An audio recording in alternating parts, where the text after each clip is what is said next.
of you have experienced flooding? Oh my goodness, right? Flooding is terrible where we live. And so trying to understand the impacts of what we do as people on our environment is really important. And so the birds are impacted by that sea level rise too. And they're part of the ecosystem, right? So what do we know what an ecosystem is? What's an ecosystem? You can unmute yourself and respond. I think I Divya, have a question. yes. Why was they at a zoo? In the video, Mm-hmm. I They're think they were part of at, it. And I think we're going to show some more at a zoo in a minute. Yeah, Okay. yeah. I think So Divya has a question as well, Dr. Haynes. Divya, you can unmute yourself and ask your question. Okay. No, I was just in the middle of saying what an ecosystem was since like Miss Haines. Yeah. So an ecosystem is pretty much like an environment or a habitat where like animals live, plants live. yes, right. And they all interact with each other, right? So somebody in the chat said birds are important because And they're a part of also, nature. an ecosystem has a food chain as well. Yes, that's the key. Great answer. Right. So the birds and the plants and all of the other animals all interact with each other. And so if a whole population of birds disappears, there are going to be impacts on the other organisms. And those can even end up being things that impact us. For example, they might impact how healthy the marshes are. Well, if the marshes die off, that takes away our buffer between us and the ocean. And that's part of what helps protect our communities. Or it might impact a fish population that we like to eat, and those populations of fish disappear. We never know what the impacts are of each of those individual animals. And so they're all important to protect. Hmm. Now that I thought about my answer, that so that's when you mentioned ecosystem. That's where that's kind of where I wanted to go, but on like a food web, food chain kind of basis. So birds are important because, like Dr. Haynes said, like when you take them out or have too many of them, it'll affect us that way with the food chains and the food web. So if all birds disappear, okay, now the animals that the birds are eating are going to overpopulate, which is going to affect another group of animals, population, species, even us, depending on what it is. Or if there are too many birds, now the food that they eat is underpopulated, which is going to affect another group of animals or plants or anything like that. So that's another reason, or my take on why birds are important, why ornithology is important as well. So, if no one has any other comments or questions, I will also like to continue by saying is not only an ornithologist, but she also uses her platform to discuss important events that are happening within the Black community. For example, spreading awareness about what happened to Christian Cooper and Ahmaud Arbery. Mm. So for those who don't know who Christian Cooper is, just a little background. He is a Black man who was a Harvard graduate, and he was in Central Park in New York bird watching. Okay, cool. Just, got the binoculars looking at birds. And a white woman was also there, and she wrongfully called 911 because he was looking suspicious, Mm.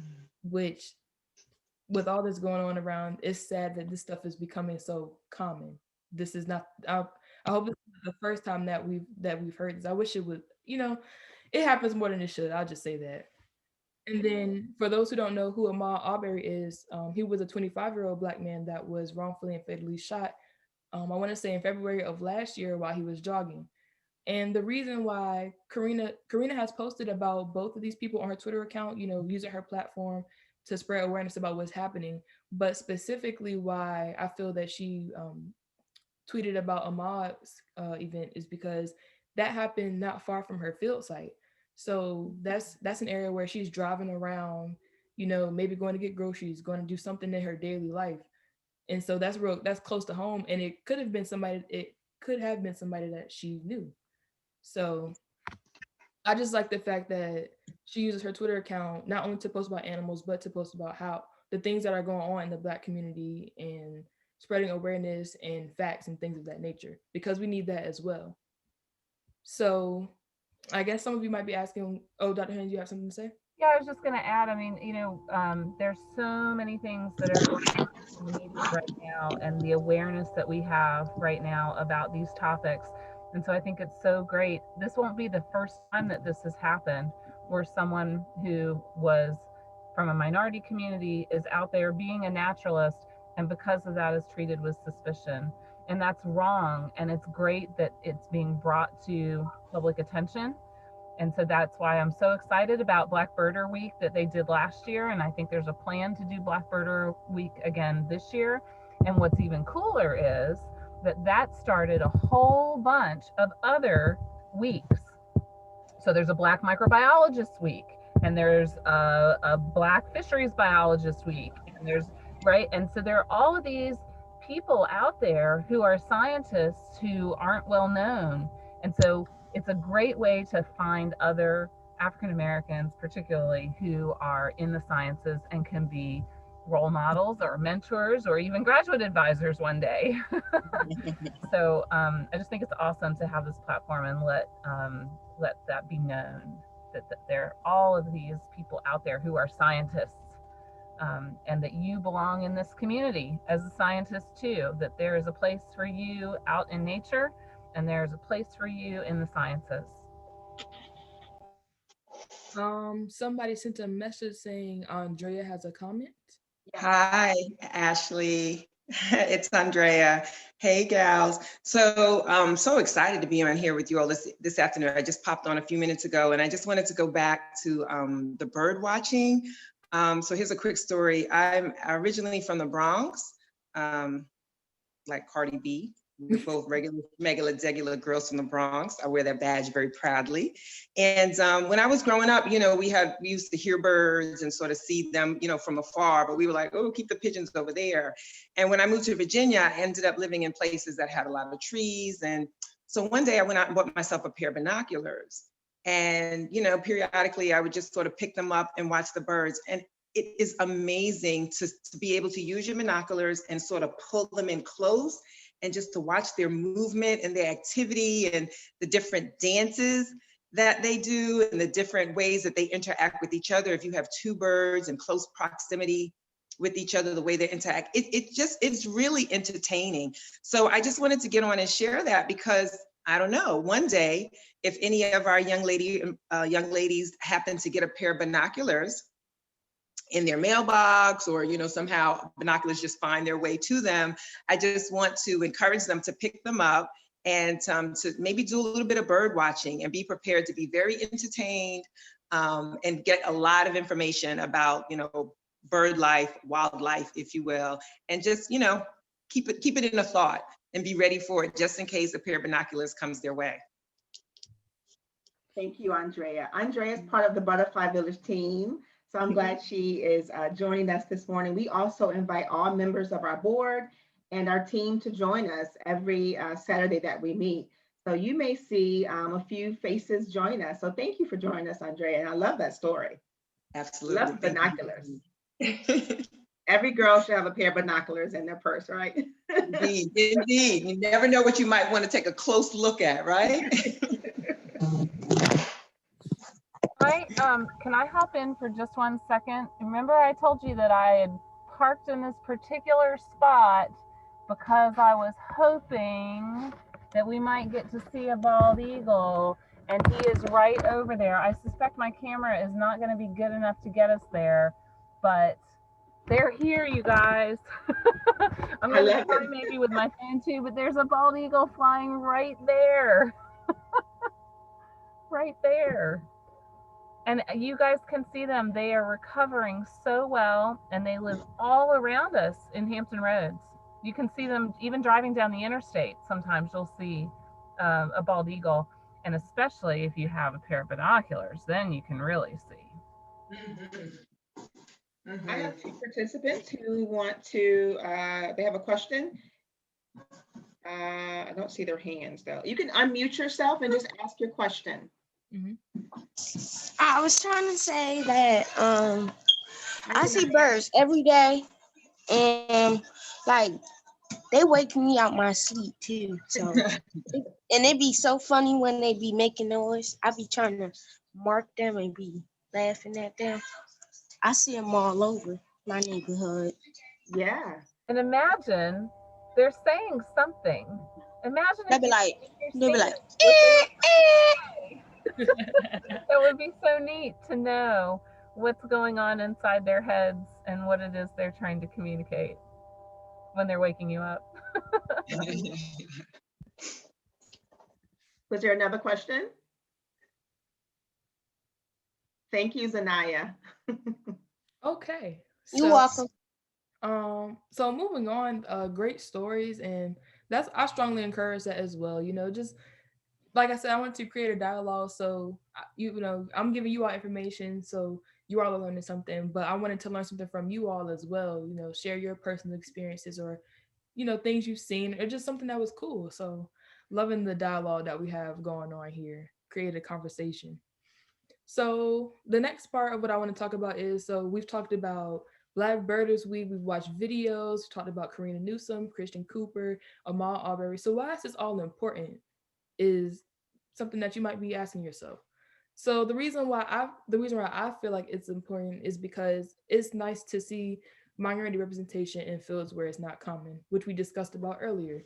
Like I said, it sparks that inspiration of, wow, that person looks like me and they're in this field and they're succeeding in the field, finding new things, learning new things, and having fun while they're doing it. Nobody forced Karina Newsom to be an ornithologist. She just had a love of doing it and a passion for it. And uh, again, it's not just ornithology that has representation. We want to see Black conservationists, talking about the environment and how it affects the communities and the families.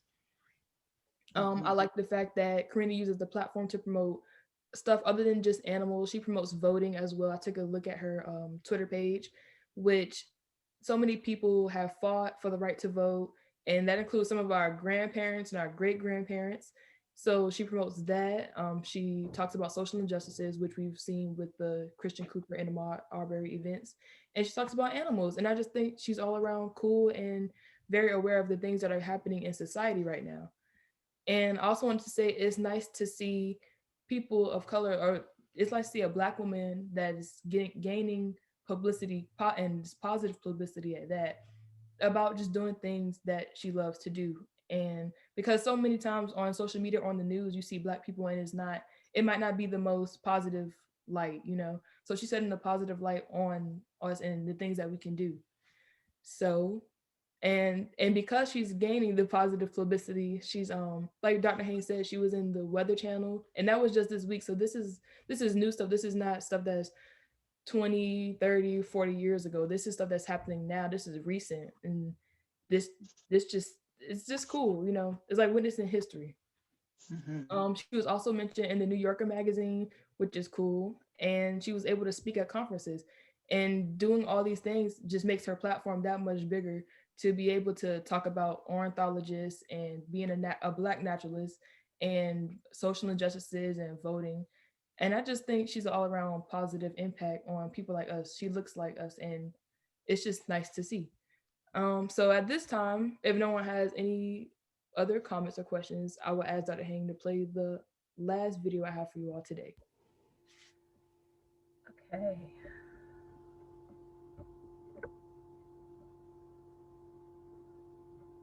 I'm going to try.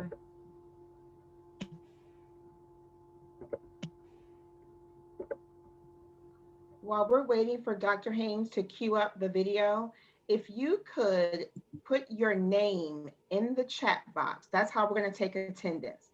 So please just drop your name in the chat box for us, your first and last name. And then after this, we'll get Trinity on. Yes. Okay. Yes. All right.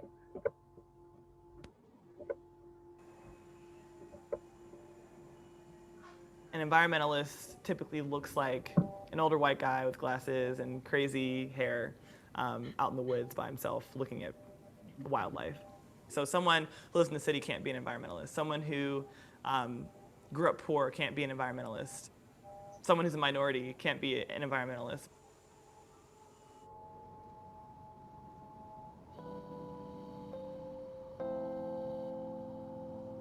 So there was not a lot of green space at all in Philadelphia where I grew up, but there was a side of my house. So there was, my house was made of brick, and on the side of my house there would be slugs. And I would always go to the same spot every day to look at the slugs. And that's all the wildlife that I could identify and recognize, in a 3-block radius, but I would go outside and check on the slugs every day. And that was kind of like my one piece of nature that I could reliably go back to and monitor and, watch changes and, watch populations grow and shrink based on temperature, based on time of day, based on weather. I had never been to the zoo in my life before I was 18. And so I did an internship in education at the zoo, and I realized how ridiculously passionate I was. And I didn't know that until I was taught.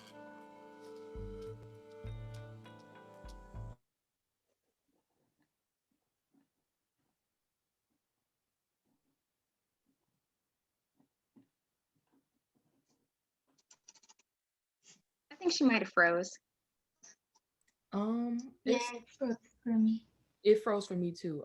I'll go ahead and Yeah, it froze for me too. It froze for me too. It's For frozen. me. Miss Barnes, can I share if she's already sharing? You are actually, yes, I think you can.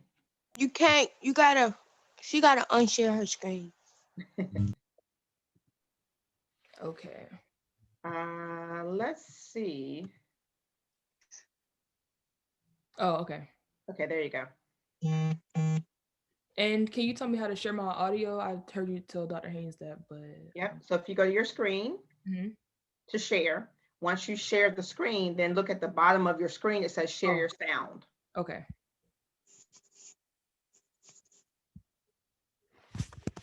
Oh yeah, covering the password.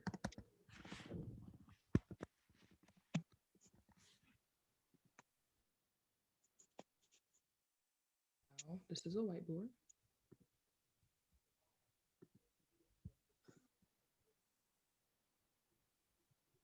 It's only giving me a whiteboard option, Miss Barnes. I do believe Dr. Haines is back. Okay. I would say go ahead. I'm just joined on my phone, so You can go ahead with Trinity. yeah, I think that'd be Yeah. great. Okay. Hey, Trinity. Hello. So we asked Trinity to join today because Trinity really loves birds. And so I'm going to let her tell you a little bit about her love of birds. So I would love to share one though. Like about 3 of them. And so my first interest in the bird when I got one, and we just got more. But sadly, the first one passed away, mostly. And then we now have 6 of them. 7. Yeah, 7. And I'm gonna share one of them. I just gotta go get the one that I'm gonna share though.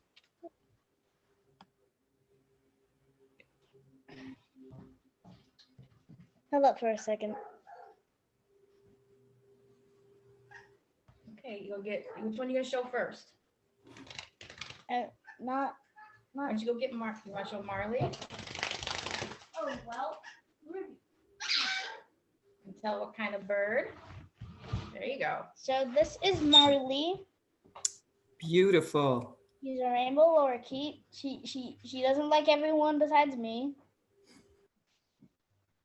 And she can talk. Hi. Hi. Well.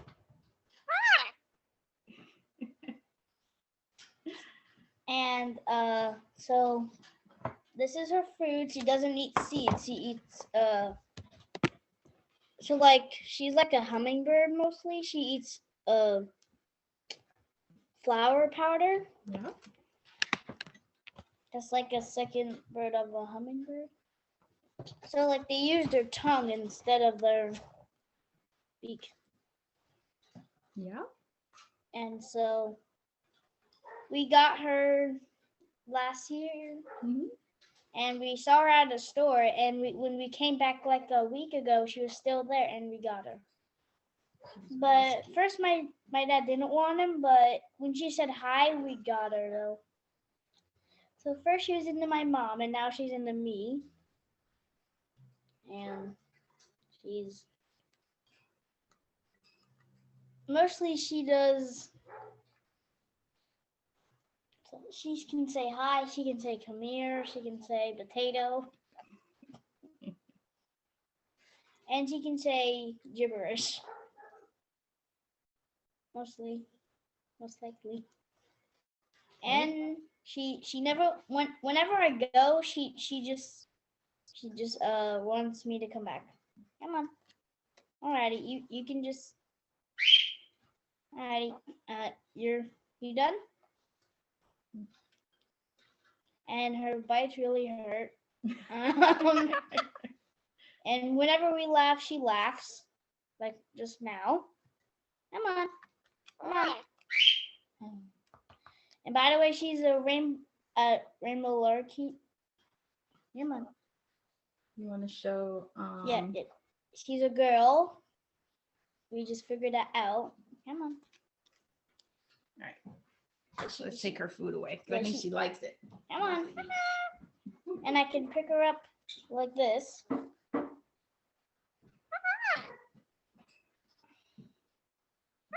She can't say hey, she can just say hi. Yes, so. Do you want to show Ozzy? Yes. You put Marley back real quick. Come We'll on. show Ozzy. Oh, she doesn't want to get up again. Come on. Oh. Oh yeah, second thought she hops a lot. All right, let me put you back. You want to show Izzy? Ozzy. There you go. You get this. Step up. Your bird. Come on. Got her. Come on. Come on. There you So go. this is Ozzy. Oh. He just jumped off my hand. Step up. Gonna move Marley's food. There. So that's Ozzy. Step up. Step. Yeah, so no. So this is Ozzy. She wants an apple. Okay, get the apple. She just take a dookie. There you go. Give her the Come apple because she likes apples. It's a boy. There you go. Come on.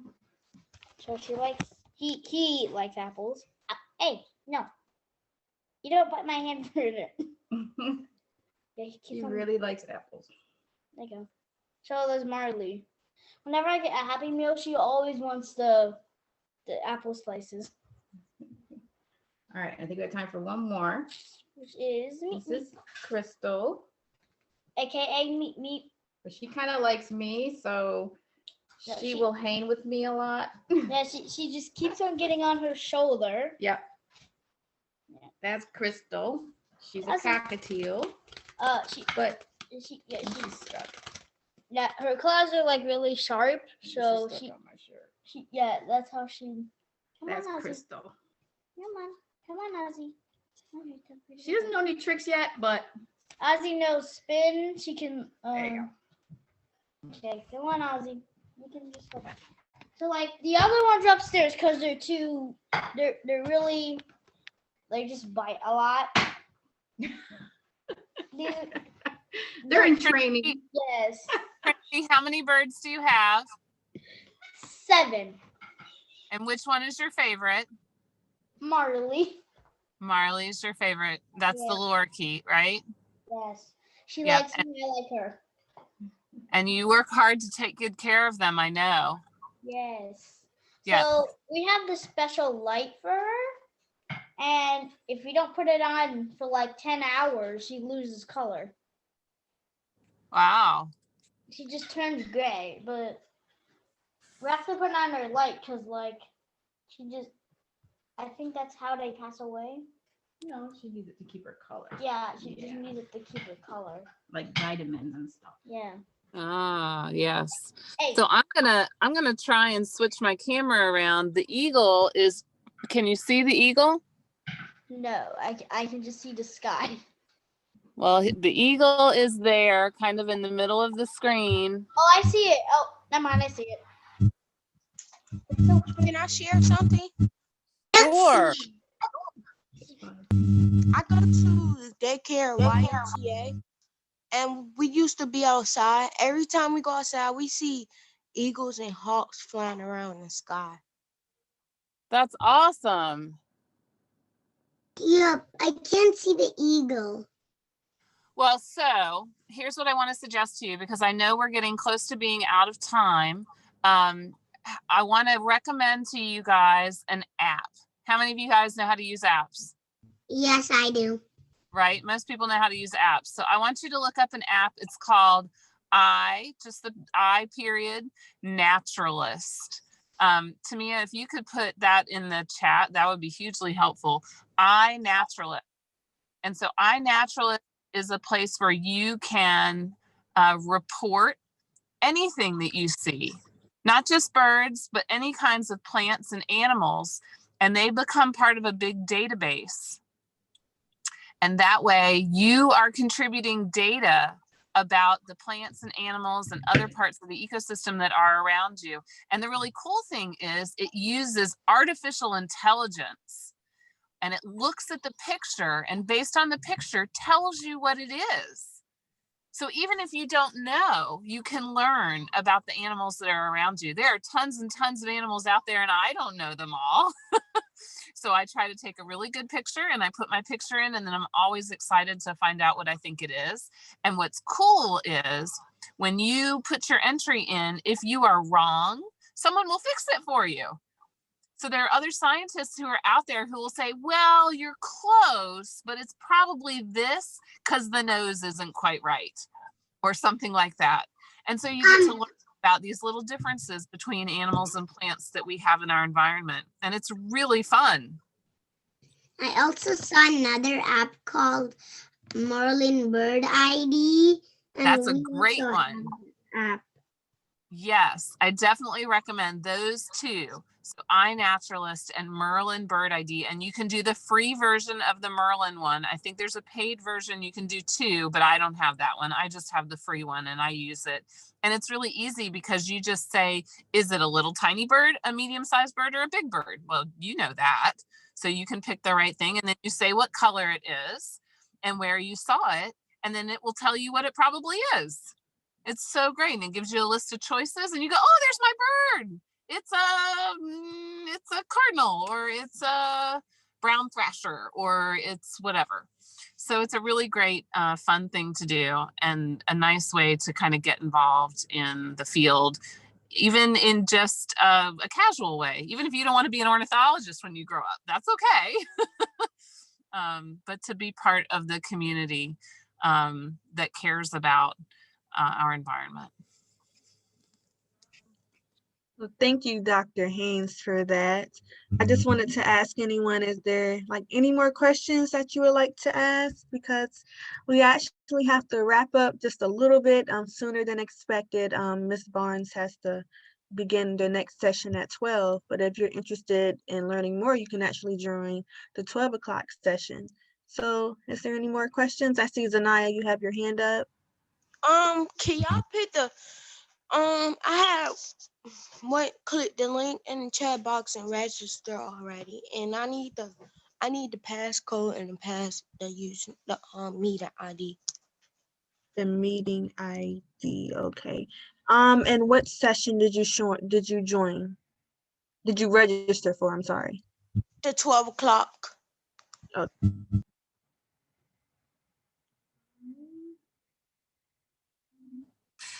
You guys, thank you so much.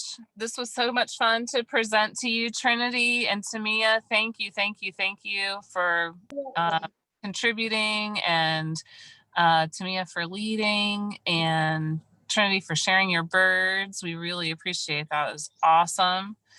And we will get some of those links for those apps sent to, did we lose you? There we go. Sent to Ms. Barnes so she can forward them to you. Okay? Cool. Alrighty. And Zanaya, if you would like to stay back after the Zoom, just for a little bit, I'll answer your question. But as of 11:57, I just want to thank Dr. Haines and also Tamia as well for joining She Can Swim Academy, and I hope that you all have a great weekend. Thank Did you you. put it in there? Nice to see all of you. Thank you. Bye. Bye. Have a nice rest of your weekend. I have one Have a question. yes. I know there's a meeting at 2. I know there's a meeting Could you at repeat that again? 2, but I know there's a meeting at 2, but how do I get in? I know there's a link in the chat, but like, is there a specific code for like a passcode to get in the meeting too? 2 Let me o'clock? see. I'm going to see. It shouldn't be a particular code. Like once you register, and the same thing for you, Zanaya. Like once you register, you just fill out the registration and then it should let you log in.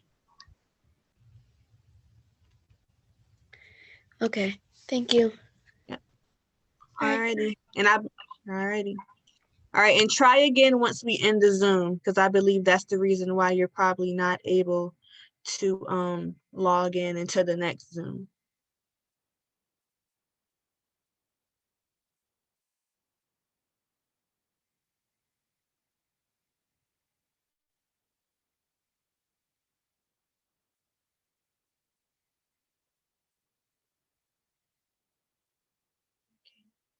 All right.